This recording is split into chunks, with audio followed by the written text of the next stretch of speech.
জাহান্নামীরা জাহান্নামের আযাব সহ্য করতে না পেরে জাহান্নামের দারওয়ানকে বলবে, জাহান্নামের দারওয়ান মালিক, তুমি তোমার পালনকর্তাকে বলো আমাদের জীবনটা যেন একেবারেই শেষ করে দেয়। মালিক ফেরেশতা এই কথার জবাব 1000 বছর পরে বলবেন, ইন্নাকুম মাকিথুন, তোমাদের কিয়ামতের ময়দানে তোমাদের অনন্তকাল পর্যন্তই তোমাদের জাহান্নামের আগুনে নিক্ষিপ্ত হতে হবে এবং জাহান্নামের আযাব তোমাদের সহ্য করতে হবে। আল্লাহ তাআলা বলছেন, লা তুবকি ওয়ালা তাজার ওয়ালা ইয়ামুতু ফিহা ওয়ালা ইয়াহইয়া, জাহান্নামের আগুন তাদেরকে অক্ষত রাখবে না, ছাড়বেও না, জাহান্নামে তারা মরবেও না, বাঁচবেও না। আযাবের পর আযাব চলতেই থাকবে, চলতেই থাকবে। মানুষের শরীরের চামড়াগুলো পড়ে যাবে। আল্লাহ তাআলা বলছেন, কুল্লামা নাদিজাত জুলুদুহুম বাদদাল্লাহুম জুলুদান গায়রাহা লিয়াযুকুল আযাব। জাহান্নামীরা এরকম ভাবে জাহান্নামের আগুনে পুড়তে থাকবে, তাদের শরীরের চামড়াগুলো পুড়ে আবার নতুন করে আল্লাহ তাআলা মুহূর্তের মধ্যে চামড়া নতুন করে দিবেন, যাতে করে বান্দা বান্দির এরকম জাহান্নামের আযাব সহ্য করে। কিয়ামতের ময়দানে আমার আপনার জবানের হিসাব আল্লাহ তাআলা নেবেন। আল্লাহ তাআলা বলছেন, ওয়াত্তাকু ইয়াওমান তুরজাউনা ফীহি ইলাল্লাহ সুম্মা তুওয়াফফা কুল্লু নাফসিন মা কাসাবাত ওয়া হুম লা ইউযলামুন। বান্দা বান্দিরা ওই দিনটাকে ভয় করো, যেদিন তোমরা আল্লাহর সামনে দাঁড়াবে, আল্লাহর কাছে তোমরা প্রত্যাবর্তন করবে। ওই দিনটাকে তোমরা ভয় করো, অর্থাৎ বিচারের দিনকে ভয় করার জন্য বলছেন। আমার আপনার বিচার হবে, বিচার করবেন যিনি, তিনি হচ্ছেন আমার আপনার রব আল্লাহ। কিসের বিচার করবেন? আমাকে আপনাকে যে নাজ নেয়ামতগুলো দিয়েছেন, জবানের শক্তি দিয়েছেন, অঙ্গ প্রত্যঙ্গের শক্তি দিয়েছেন, চোখ দিয়েছেন, মুখ দিয়েছেন, হাত দিয়েছেন, পা দিয়েছেন, এগুলো আমি আপনি কোন পথে ব্যয় করতেছি, আর হিসাব আল্লাহ তাআলার কাছে দিতে হবে। ওই বিচারের দিনটা ভয় করার জন্য বলছেন। ওই বিচারের দিনটা কেমন হবে? বিচারের দিনটা এমন হবে, বিচারের দিনের মধ্যে এমন হবে, গুনাহগারের মাথার উপরে এরকম ভাবে সূর্যের তাপ নেমে আসবে। সূর্যের তাপে এরকম ভাবে গুনাহগারের মাথার মগজগুলো এরকম ভাবে টকবক করে ফুটতে থাকবে। সূর্যের তাপে এরকম ভাবে জমিনটা তামা হয়ে যাবে। গুনাহগারগুলো এরকম ভাবে নিজের গামের মধ্যে এরকম ভাবে হাবুডুবু খেতে থাকবে। এই কিয়ামতের ময়দানে ওই কঠিন মুহূর্তে সকলে ইয়া নাফসি ইয়া নাফসি বলতে থাকবে। সমস্ত নবীরা পর্যন্তই পেরেশানি অবস্থায় থাকবেন। আমার আপনার নবী মুহাম্মদুর রাসূলুল্লাহ সাল্লাল্লাহু আলাইহি সাল্লাম সেদিন আবার আপনার জন্য সিজদার মধ্যে পড়ে কান্নাকাটি করবে। এই কঠিন মুহূর্ত দেখে আল্লাহ রাব্বুল আলামিন হাবিবকে উদ্দেশ্য করে বলবেন, হাবিব আপনি কেন আজকে আপনার মন খারাপ? আপনি মাথা উঠান, ইরফা রাসাক ওয়াশফা তুশাফা। হাবিব আপনি মাথা উঠান, আপনার কেন মন খারাপ? আমি আপনাকে মাকামে মাহমুদ দান করেছি, আমি আপনাকে হাউজে কাউসার দান করেছি। আল্লাহর রাসূল সেদিন বলবেন, আয় আল্লাহ আমি দেখতে পাচ্ছি আমার সামনে আমার গুনাহগার উম্মতদেরকে আপনার ফেরেশতারা জাহান্নামের দিকে নিক্ষেপ করতেছে। আল্লাহ তাআলা বলবেন, হাবিব আপনি কোনো টেনশন করবেন না, আজকে আপনি যাদের ব্যাপারে সুপারিশ করবেন আমি আল্লাহ তাদের কোনো হিসাব নিব না, আমি আল্লাহ তাদেরকে বিনা হিসাবে জান্নাত দান করব। সেদিন রাসূল কাদের ব্যাপারে সুপারিশ করবেন? এত কোটি কোটি উম্মতের ভিতরে কাদের ব্যাপারে আল্লাহ রাসূল সুপারিশ করবেন? আম্মা জান আয়েশা বলেন, ইয়া রাসূলুল্লাহ ইয়া হাবিবাল্লাহ ওই কঠিন মুহূর্তে আপনি কিভাবে আপনি উম্মতদেরকে চিনবেন? আল্লাহর রাসূল বললেন, আয়েশা রে, যে বান্দা বান্দিরা কঠিন মুহূর্তে আমার সুন্নতকে বাদ দেয় নাই, যেই বান্দা বান্দিরা কঠিন পরিস্থিতিতে দিনকে ছুড়ে ফেলে দেয় নাই, কোরআনকে যারা সামনে রাখছে, রাসূলের সুন্নতকে যারা সামনে রেখেছে, যারা জবানের হেফাজত করেছে, ওই কিয়ামতের ময়দানে ওই বান্দা বান্দিদের চেহারাগুলো নূর দ্বারা চমকাতে থাকবে। আর আমি রাসূল তাদেরকে চিনে ফেলবো, আর ওই সমস্ত বান্দা বান্দিদেরকে আমি বেছে বেছে জান্নাতে প্রবেশ করাবো। ওই কঠিন মুহূর্তে আল্লাহ রাব্বুল আলামিন আমার আপনার হিসাব নেবেন। হিসাবের সম্মুখীন হতে হবে। ওই কঠিন মুহূর্তে কেউ আল্লাহর সামনে দাঁড়ানোর কোনো ক্ষমতা রাখবে না। আল্লাহ রাব্বুল আলামিন বলছেন, মান যাল্লাযী ইয়াশফাউ ইনদাহু ইল্লা বিইذনি।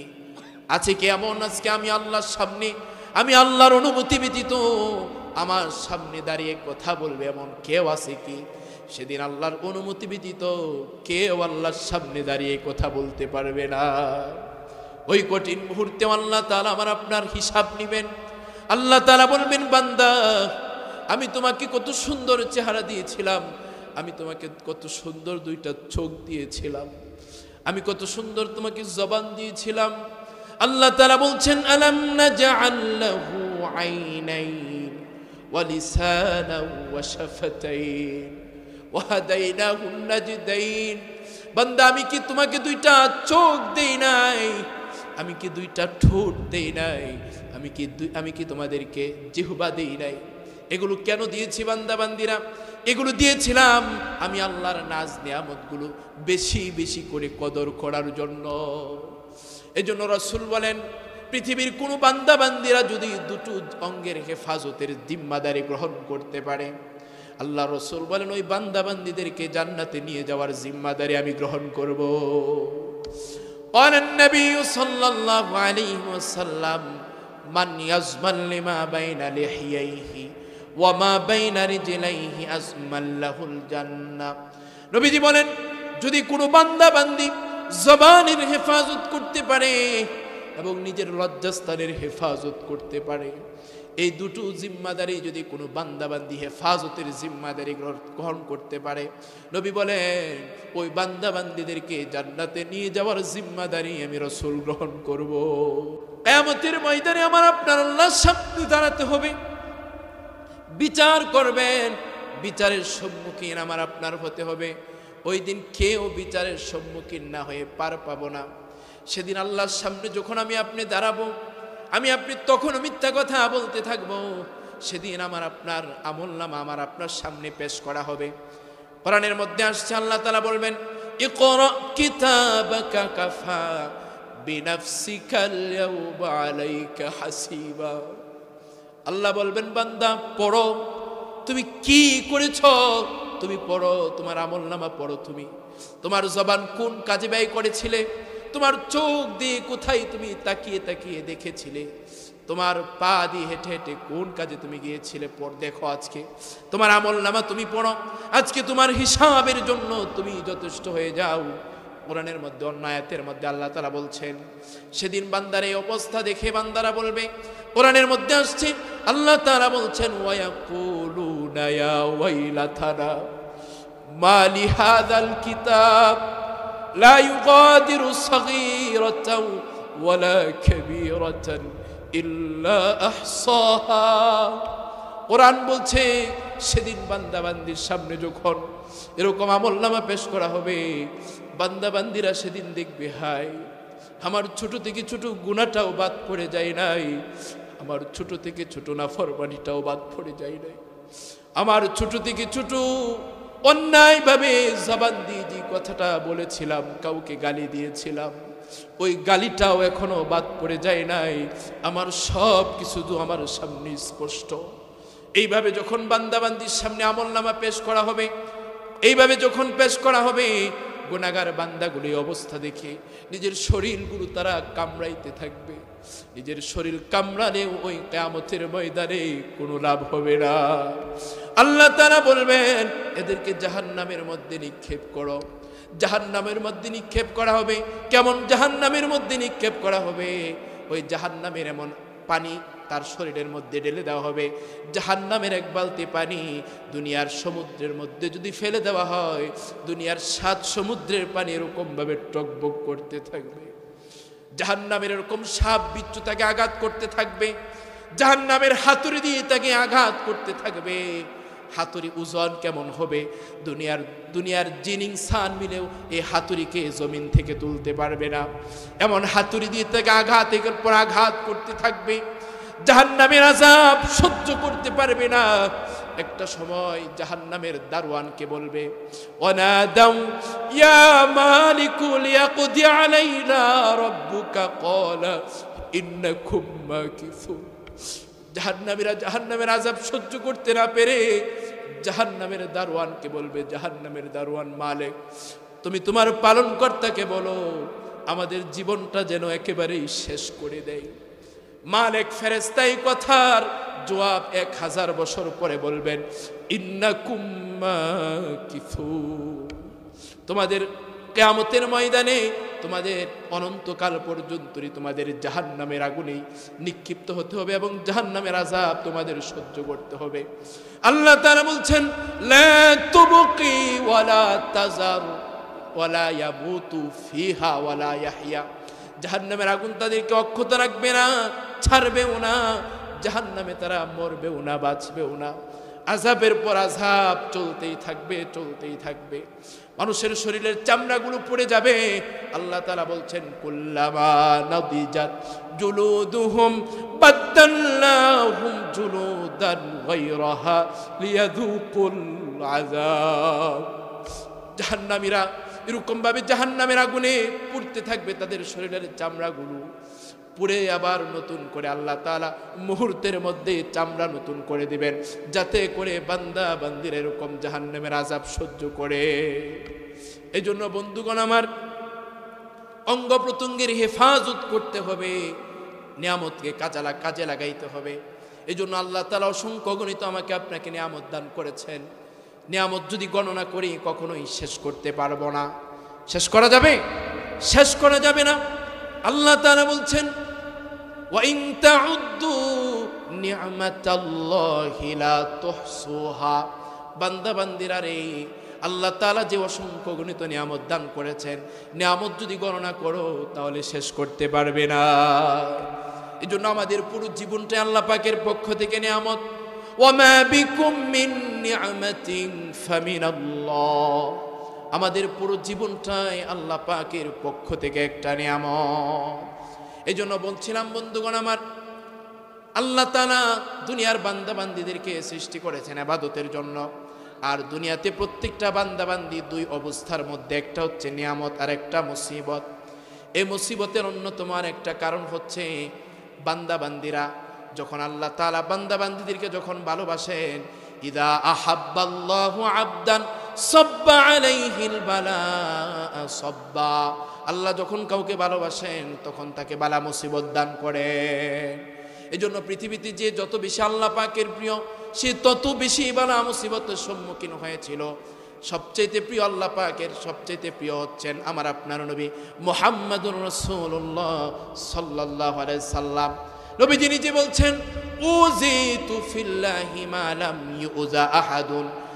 আমি রাসূলকে দ্বীনের জন্য এত পরিমাণ কষ্টের সম্মুখীন হতে হয়েছে, এত পরিমাণ বালা মুসিবতের সম্মুখীন আমি হয়েছি, পৃথিবীতে আমার পরে আর কেউ বালা মুসিবতের সম্মুখীন হয় না।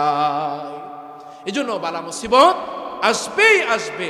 এই বালা মুসিবতের সময় ইস্তেকামতের সাথে আল্লাহ পাকের কাছে ধৈর্য ধারণ করে যদি চলতে পারি, আল্লাহ তাআলা অবশ্যই আমার আপনার মাকামকে আল্লাহ তাআলা বৃদ্ধি করে দেবেন। বন্ধুগণ আমার, এই জন্য আমাদের প্রত্যেকের অঙ্গ প্রত্যঙ্গের হেফাজত করতে হবে। এই জন্য বলছিলাম ইমানদারের গুণ হচ্ছে মুত্তাকিদেরকে আল্লাহ তাআলা জান্নাত দিবেন। আর মুত্তাকিদের গুণ বলতেছিলাম, জাল্লাযীনা ইউমিনুনা বিল গায়ব, যারা গায়বের উপর বিশ্বাস স্থাপন করবে, ওয়া ইয়াকিমুনাস সালাহ, এবং যারা নামাজ কায়েম করবে। এই জন্য নামাজ এটা আমাদের প্রত্যেকেরই পড়তে হবে, আদায় করতে হবে। আজকে হামিম সমাজ কল্যাণ সুন্দর একটা কাজকর্ম হাতে নিয়েছে।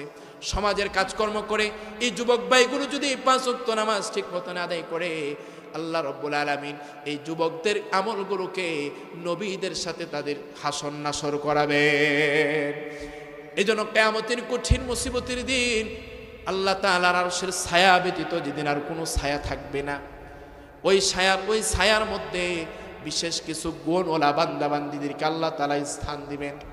এর মধ্যে 1 নম্বর, ওই যুবককে আল্লাহ তাআলা স্থান দিবেন ওয়াশাবুন নাশা ফি ইবাদাতিল্লাহ। যে যুবক যুবতী যৌবন কাল পাওয়ার পর যৌবনকাল ইবাদতের মাধ্যমে কাটিয়েছে, ওই যুবক যুবতীদেরকে আল্লাহ তাআলা আরশ আজিমের নিচে স্থান করে দিবেন। এই জন্য ভাইরা আমার, মুত্তাকিদের আরেকটা গুণ হচ্ছে আল্লাহ তাআলা যাদেরকে আরশ আজিমের নিচে স্থান দিবেন, ওই যুবক যুবতীদেরকেও স্থান দিবেন। ওয়ারাজুলুন দাআতহু ইমরাআতুন যাতু মানসিবিন ওয়া জামালিন ফাকালা ইন্নী আখাফুল্লাহ। ওই কিয়ামতের ময়দানে ওই যুবক যুবতীদেরকে আল্লাহ তাআলা আরশ আজিমের নিচে স্থান দান করবেন। যে যুবক যুবতী দুনিয়াতে থাকা অবস্থায় তার গুনাহের কথা সামনে আসছে, গুনাহের কাজকর্ম দৃশ্য সবকিছু সামনে আসছে, গুনাহের সামনে আসার পরেও সে বলছে ইন্নী আখাফুল্লাহ, আমি আল্লাহকে ভয় করি। এইভাবে যারা আল্লাহকে ভয় করবে, আল্লাহ তাআলা কিয়ামতের ময়দানে তাদেরকে আরশ আজিমের নিচে স্থান দান করবে। এই জন্য বন্ধুগণ আমার, মুত্তাকিদের 2 নম্বর গুণ হচ্ছে তারা নামাজ কায়েম করবে। এই জন্য আমার মা বোনরাও বয়ান শুনতেছে, একটা মা বোনদের তো জান্নাতে যাওয়া একদম সহজ। এক হাদিসের মাঝে আসছে, নবীজি সাল্লাল্লাহু আলাইহি সাল্লাম বলছেন, আল মারআতু ইযা সাল্লাত খামসাহা ওয়া সামাত শাহরাহা ওয়া আহসানাত ফারজাহা ওয়া আতাআত বা'লাহা ফালতাদখুল মিন আই আবওয়াবিল জান্নাতি শাআত। নারীদের জান্নাতে যাওয়ার 4টা সহজ কাজ, 4টা কাজ যদি, 4টা গুণ যদি কোনো নারীর থাকে, আল্লাহর রাসূল বলেন ওই নারী জান্নাতের যে কোনো দরজা দিয়ে প্রবেশ করতে পারবে। আল্লাহ রাব্বুল আলামিন সেই অনুমতি ওই নারীকে দিয়ে দিবে। 1 নম্বর নারীর গুণ, 1 নম্বর গুণ হচ্ছে নারী 5 ওয়াক্ত নামাজ আদায় করবে। 2 নম্বর গুণ হচ্ছে নারী রমজান মাসের রোজা রাখবে। 3 নম্বর গুণ হচ্ছে ওয়া আহসানাত ফারজাহা ওয়া আতাআত বা'লাহা, নারী পর্দার সাথে চলবে এবং নিজের স্বামীর আনুগত্য করবে।